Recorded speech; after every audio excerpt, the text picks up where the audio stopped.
Hey, welcome to another episode of the Coachable Players podcast. This show is built on a simple but powerful belief. The most successful athletes, employees, and business leaders all share a trait. They are coachable. So these episodes, we're going to sit down with athletes, business owners, coaches, professionals, and we're going to talk about their story and their journey to where they are today.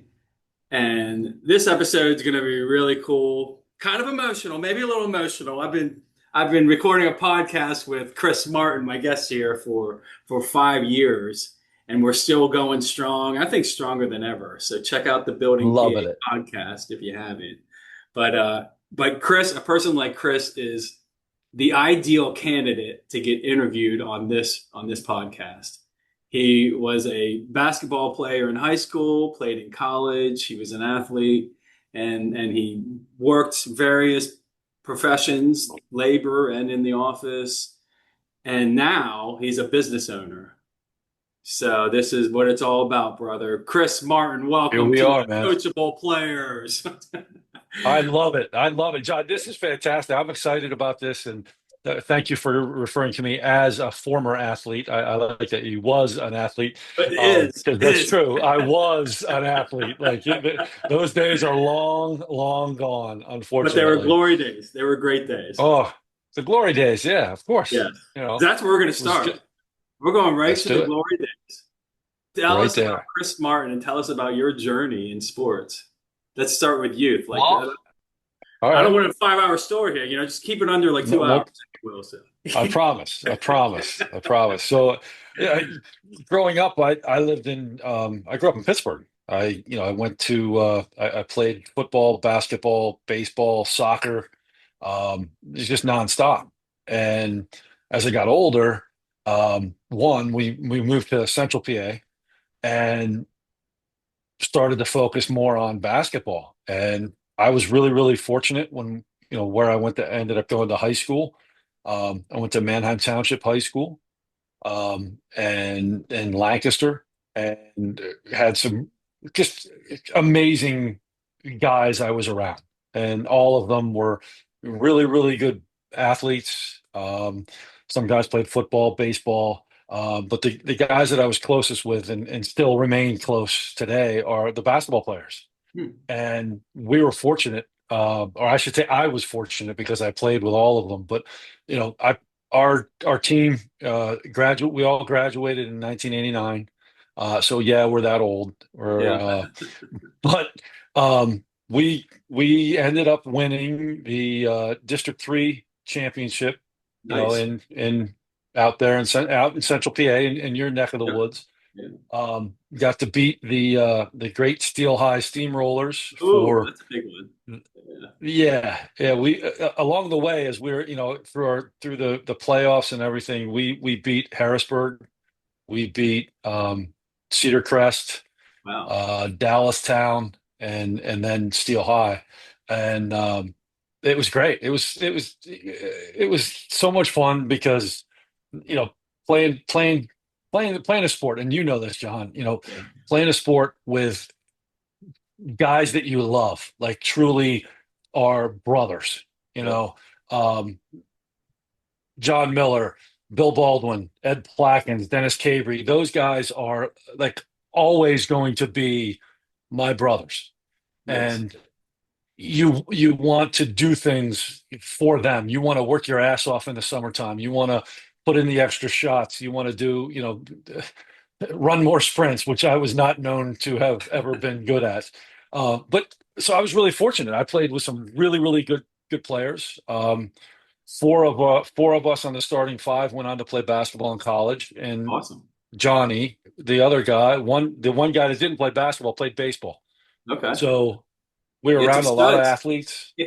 Yeah, Nice. yeah, and it was great. So that was high school, and then I was fortunate to continue to play. I played I was a fighting Blue Jay at Elizabethtown College, and unfortunately, when I was at Elizabethtown, there was some turmoil. I played for three coaches in 2 years. Whoa. Um, yeah, it was a little crazy. But I was fortunate, like I think it's kind of a theme here. Then I played for Dave Lebo Okay, yeah. my freshman year. It was Coach Lebo's first and only, from what I recall, college coaching. And that Is was it just fun. Lebo That as was in just the Carlisle family Lebo? Carlisle. Yeah, Okay, yeah, awesome. yeah, yeah. Just being around him and his assistant was just amazing. From a basketball perspective, learned so much. Um, Pushed myself as hard as I possibly could, and it was good because they were pushing me as well. And then unfortunately he left, and then my sophomore year, Coach Bob Slosher, who was the coach for Elizabethtown for quite some time. I think he was about 25 years there. I know he's now retired. Okay. Um, but and then just got to the point where I really didn't like basketball anymore. Just burn Um, yourself you out or know, what? Yeah. well, I think it was a little bit of different philosophies and coaches and the changing, from the guys that recruited me to the end. It was just kind of like, yeah, I don't really like this. This isn't fun. It wasn't as fun. My sophomore year was not as much fun as my freshman year. Okay. And so I transferred and I was gonna play at Millersville, and my high school coach called and said, "Hey, what do you think about coaching?" And I was like, yeah, that'd be kind of cool. Um, and so I started coaching. I coached at Manheim Township as well, Oh, very cool. for about 8 years, Okay. and that was so much fun. That brought the fun back into it. Yeah. So those are the glory days. Yeah. So going from transitioning from a player, youth, high school, college, into coaching, what did you learn about yourself being on the other side with the whistle? Did you learn anything or That's a loaded question, It man. is. It Um, is. it is. That's a good one. That's a good Yeah. one, man. Yeah. Um, I I I want to think I Yeah. learned patience. Okay. Because again, I was really the folks that I played with, the guys that I played with in high school, um, were just everybody would dive on a loose ball. Like there would be blood on our knees every practice, or they just do whatever we could to win, and that was across the board. Okay. Not only the guys that I played with as seniors in high school, but even the guys that were before us. Um, and it was a little different than when I got to college because it wasn't that same mentality. It wasn't that same approach. Okay. And then when I started coaching again, it was like, okay, you guys are going to be like me. And I Nice. quickly learned that wasn't fair. Like that Yeah. was, so I think that was the biggest thing for me, from going from that transition to the way that I think to the way that everybody else should think. That wasn't fair to put on high school kids. Yeah. So that was the big thing for me. So I don't want to transition too far into the future here or move too far in, but I can imagine, the comment like meeting people where they are. It didn't sound like you were meeting them where they are, the players, the high school players, and you wanted them to Yeah. be where you were. But as Right. a manager, as a boss, as an owner, it seems like that was a good learning experience for you as far as Oh, absolutely. It was invaluable yeah, because, like you're sitting there. I remember one day, yelling at some kid, just not yelling, getting on them, pushing them yeah, and realized that no matter how much I yelled and screamed, like they just physically couldn't do what I was asking them to do. And so that was just kind of like, okay, I need to back off here. I need to be smart about this and don't do quite honestly, what happened to me in college to, an eighth grader or a freshman, and take them away from something that is a really fun thing to be doing. yeah, So yeah, and it's definitely kept with me from, you know, as jobs that I've had as I've, gone through my career, to being a father and, yeah. being a husband, right? And all of those things. It's been patience is a really good thing that I hope that I have learned from that. Nice. And we're going to stretch back here. We're going to go back and talk about some experiences here. Let's look at coaches. So it sounds as if you had the spectrum from really good to maybe not so good coaches. Sounds like you had it all, maybe. I, What yeah. learning? Yeah, what any sort of things that stick out as far as learning experiences, and even I'm a true believer in even bad experiences you can learn from, and like, oh, I don't want to do that. Well, right. Yeah, Yeah, no, I agree with that. yeah, I think that, one, i- as a coach, as a manager, or even as a player, I always felt like you need somebody to push you. And I think, all of the coaches that I played for, and have been around and even, had the chance to even coach with, I learned that you've got to push. Mhm. And I think that's vital. My high school coach, just a great, great,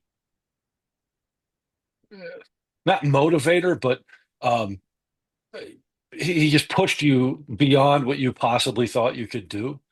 And then in college, it was much more a thinking game, Yeah, right? And going from that, from the physical part of high school being, you're going to run till you drop, and that's going to be good because you're going to be able to play longer, and you're going to be ready to, all of those things physically. And then in college, it became much more of the mental game, and tying in other sports too. yeah, That was kind of cool. Yeah, that's cool. Cool. yeah, What about I as enjoyed it. far as um, receiving feedback? That's a coachable trait, listening to feedback, receiving feedback. Was that ever difficult in your journey as far as with either as a player or a coach or now as an owner, as far as receiving feedback and changing and responding? I think that's from a player's perspective. I think that's really important. Like I mean, if you don't expect to get feedback, whether you're no matter what sport it is, then you shouldn't be on the field, right? Yeah, If the expectation is I know everything, leave me alone. Well, you need to hang up the cleats, the shoes, the mitts, whatever it is, the gloves, and just walk away.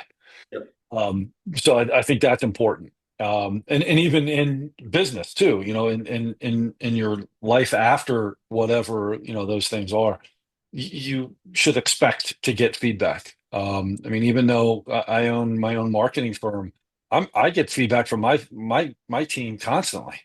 nice. And some of it I don't like, and some of it is, man, that's spot on. Let's go. But I do think it's, from me, I was always asking questions. Like if I didn't understand something, I'd be like, well, coach, is this what you're talking about? Yeah, Or, is this the way that you want me to do this? And it was either no, you moron, this is what I want, or it was like, yeah, that's it. Just go rebound more or box out harder or make more shots. Do whatever it is. yeah. Um, but yeah, I agree with you. I think accepting feedback and translating it in a way that will help you is just a vital skill no matter what you're doing. Nice. I love how in the response you brought in both worlds. You talked about the athletes and getting feedback as an athlete, and then you talked about your employees and feedback back and forth, But let's see if we can stay there for a little bit there. Let's talk about All right. parallels. Do you see any parallels between coachable athletes and coachable employees? Oh yeah. Oh yes, 100%. And I think, as we were talking before we were recording, some of the folks that we know in the construction industry and have worked with, both you and I, eh, almost everybody is a former athlete, Yeah, and I think that opens up um, a whole different mindset versus someone who wasn't an athlete. And that's not saying that it's you can't succeed if you weren't an athlete, but there is a mindset that comes along with things, and it definitely, maybe it isn't an athlete, maybe it's somebody who was in theater or yeah. in music, like musician, like people that play guitar and Mhm. are really good at it. I mean, they have to practice and they have to get feedback and they have Yep. to listen and they have to, so it's that same mindset, whether it's, sports, music, theater, or whatever. It's constantly, literally putting yourself out there and seeing how you can improve. So I think there are a lot of parallels that go between success in athletics to success in the business world. Absolutely. You kind of, I don't know if you're reading my mind. You're probably reading my mind. We've been together 5 years on Well, the podcast. I was So going to say we've known each other for a lot longer than yeah, that, but here, yeah, we here we haven't known go. it. Yeah, Eh, exactly. But something tells me you knew what question I was going to ask next, and you kind of answered it. I was going to say, like, why do you think sports plays such an important life role when it comes to employees and strong employees? And you kind of fielded it. So you're reading my mind, brother. I love it. Watch out, man. Well, it's a scary thought, but It but is. but to that point, though, Yeah. I will add this too. It's hearing hearing the word no, or you can do better, or do this instead Yeah. of this, like that aspect of um being able to absorb that and then learn from it is just crucial to whatever you're doing. If you're you know digging ditches or running the most important company in the world, you still Yeah. have to be able to absorb things and say, okay, that's good, in with a good and out with a bad type of thing. So Yeah. I think that definitely comes from that. Definitely. Definitely. Okay, picture this now. You're Okay. invited to a room full of parents and coaches, and they want to raise their kids to be coachable people in life. They want them to be successful employees, business owners, athletes, whatever. And then they're growing up or whatever, and they say, Chris, what advice would you give us if we want to raise coachable Uh, kids or have coachable people in our communities? What are you saying? what a great question, John. This is deep Get you thought here thinking. with John O'Brien, right? I would say, one, I think there's two things. One, um, and this is something my father always has instilled with me for as long as I can remember, and that is be honest with yourself. And like if you can look yourself in the mirror and say, I did everything I could do, either in practice or at work today or in that meeting or whatever, then you're in the right direction and you're a coachable person, in my opinion. And the other thing too is don't be so hard on yourself. I know, like, one of my daughters is extremely hard on herself. I remember she was in, it's my oldest daughter, and it was probably third grade, and she came home one day and was just so mad. Like, I've never seen her at that age, being so mad. And it was like, well, what happened? She goes, I failed a test today. Okay. All right. Well, what didn't you do? And she goes, I didn't study. So I'm never letting that happen again. And just stormed off. And that was like, oh, okay. Well, that's great at third grade to have that. But at the same time, you know, that was something that she had her whole life. And even today, when she's in college, she got mad. She showed me her grades from this past semester. She had a 3.95, and she's like, I missed a 4.0. I'm Uh, like, 3.95? I'd be yeah. doing backflips. Yeah, And me like, too. look at how, like, this is amazing. And Yeah. so, trying to let that, um like, while it's great to have the drive, Yeah. also enjoy the Enjoy it. success, and don't be Yes. so hard on yourself to strive for perfection when, quite honestly, you already have Yes. Celebrate success. I love it. You it. got to. Exactly. That's it, man. You stole the Yeah. words right out of my mouth. There we go. Yeah, I love it. great. You worked in your dad and you worked in your daughter, and it just awesome, awesome story, awesome interview. I love it.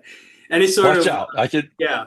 Before we depart here, I just want to ask if there's any sort of notable moments or experiences with coaches that left a lasting impression on you from your wide variety Oh, of wow. coaches.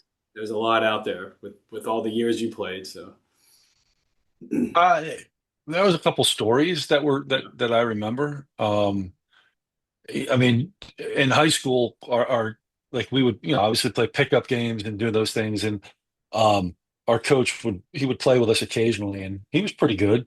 Yeah. Um, he would shoot like 30 feet away. Like today's NBA was like a layup for him, Oh, yeah. and it would be a no. And I always got stuck guarding him, and I'm like, and everybody would yell at me like, "Come on, you got to stop him." And I'm like, "What do you want me to do?" He's the coach, and he's 30 feet away from the basket. I mean, statistically speaking, he's gonna miss, right?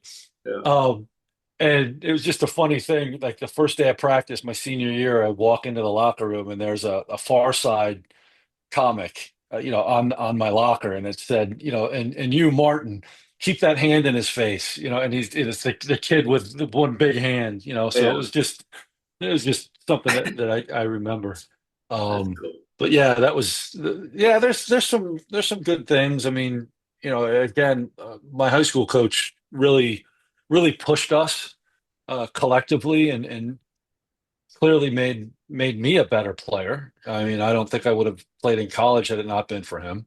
Yeah. Um, and then likewise in college, I mean, I learned a lot that I could take and then apply to when I was coaching. Um, so I think it was good there. And then even like when I was coaching at my high school, the long story short, the head coach was my JV coach. Okay. So Nice. like, I started off with my high school coach, and then the JV coach became the head coach, and then I moved up with him, and I learned so much from him. Jim Kreider is his name, Yeah. um, and he was a science teacher. He Yeah. taught physics, and it was just this whole perspective of science and basketball, and science and sports, and it Yeah. was just like it was just incredible, like some of the stuff. And I wish I could say more than just it was incredible Yeah. because you know you only have so much time on your podcast. But huge influence just in just a different way to think about anything, instead of it's always got to be this way. Yeah. So Pat Mowry and Jim Kreider were massive impacts on me, Okay. from Manheim Township. Did either of them maybe change the way you maybe communicate with players or the way that you manage them or get the best out of them and anything that they did? I think if anybody that is listening to this played for Pat Mowry, that it was a lot of screaming and yelling. Nice. I like them already. And yeah, yeah. I don't think it would fly in today's Yeah. world, but it was. I mean, he made us better, and that Yeah. was the way that it went. Um, but Is that why you yell so much during the Atlas marketing meetings? Is that why? yes, Okay, that's yes, where you that's get it from. exactly it. Yeah, Okay. yeah, yeah. I got to get the vein in my head wiggling, doing those things. Um, but like having that, and then when I started coaching, like I was like, oh my God, this is how I have to do it. And then I remember Jim Kreider pulling me aside one day and going, "Just be yourself. You'll be okay." And Nice. I was like, okay, that was great advice for anything moving forward. Very cool. So yeah, again, it was that perception of here's how I need to act versus no, you can do however you see fit. So that was good. Nice. I like it. Yeah. So with the Building PA podcast, we've recorded 200, 250, maybe close to 300 Yeah. episodes. I don't know. I lost track after a I couple. I did too. I did too. Yeah. It's a lot, It's but up it's so there. much fun. I think it's Yeah. definitely over 200. I don't know if we reached three yet Yes. or not. But We'll this say is, that. yeah, we'll say close to three. How's that? But this is number Yeah. one for the coachable players. We'll have to have Nice. you back on for future episodes here. I Love have to. thoroughly enjoyed the conversations. We'll have to learn more about science and physics and basketball and mixing that whole thing together here. So I love it. Yeah. I'll have to go back to my notes and pull it Nice. out, right? Awesome. Yeah. Yeah.